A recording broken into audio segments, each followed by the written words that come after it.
Hey guys, welcome to Dr. G Medical Examiner. This show uses actors, so the autopsies are not real. Oh, nice full bladder. I love Dr. G's sarcasm in this. Okay. But it's certainly very underwhelming by looking at it. But Dr. G can now see what caused the abdominal swelling that she observed during his external exam. Fluid. His abdomen has a lot of edema fluid.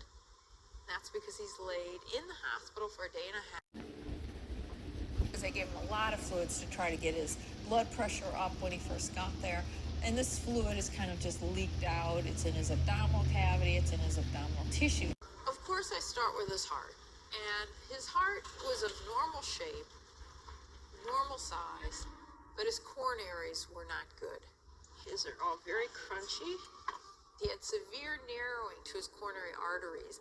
And when I mean severe, I mean 90% narrowing to the coronary artery that supplies the front of the heart, 90% narrowing to the coronary artery that supplies the back of the heart, and almost as severe on the circumflex, the side of the heart. He clearly has heart disease, clearly not something that we know about or anybody I think knew about. It was not in any of his medical records that we found, and it was certainly unknown to the emergency staff and to the doctors that took care of him for a day and a half. Just see what else are we going to find here. The next thing to look at would be the lungs. Now, he had an x-ray in the hospital. One doctor's reading this x-ray as normal, one reading it with severe disease. What is it? When I look at his lungs, it's severe disease. Dr. G can clearly see that the air passages of Raymond's lungs are pocketed with pus. It's a sign that he suffered from pneumonia, an infection of the lung tissue.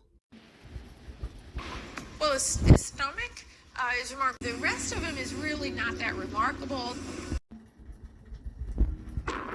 Instead, she finds that Raymond's brain is massively swollen. His brain is squeezing through the only opening it has, which is the base of the skull. I mean, it's like squeezing the tube of a toothpaste. It's only going to go out the one hole. A few days later, the samples come in. And all it takes is a single glance for Dr. G to conclude exactly what happened to Raymond Morris that fateful morning in the parking lot. The reason my background looked different in a few seconds is I moved into my dad's farm and I'm staying there for a few days or a few weeks before I move somewhere else.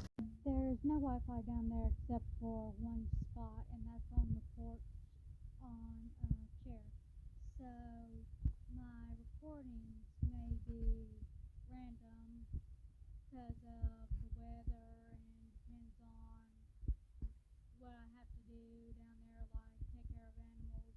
But I will record. 5:30 a.m. And even though Raymond Morris has been feeling sick for days, he spent the entire evening out.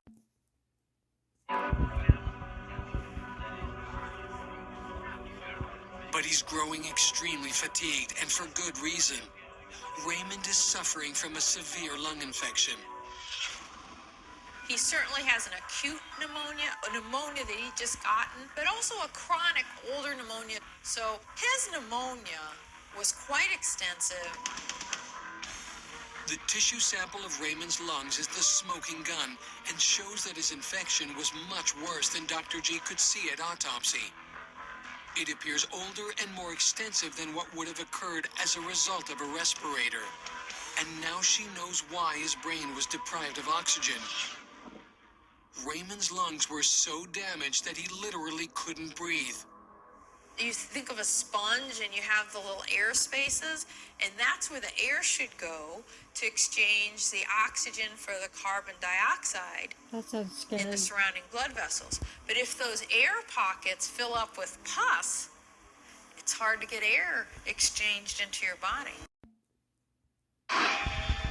As Raymond leaves the bar just before dawn, his lungs are failing.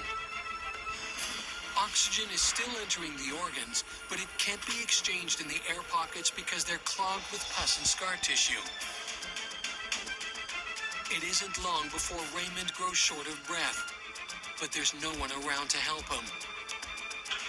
Until he spots Martin Stanhope's van. Once he sees that delivery van, he probably starts walking over to try to tell him he's in distress. But by this point, Raymond's lungs are barely functioning. He can hardly breathe, much less call for help. And now his diseased heart begins to falter as well. That lack of oxygen is causing his heart to get irritable. That's the final coup de grace. Goes into an arrhythmia. It's not pumping blood. Collapses. And his brain begins to swell, pushing beyond the confines of his skull. Thank you for watching. I'll see you next time.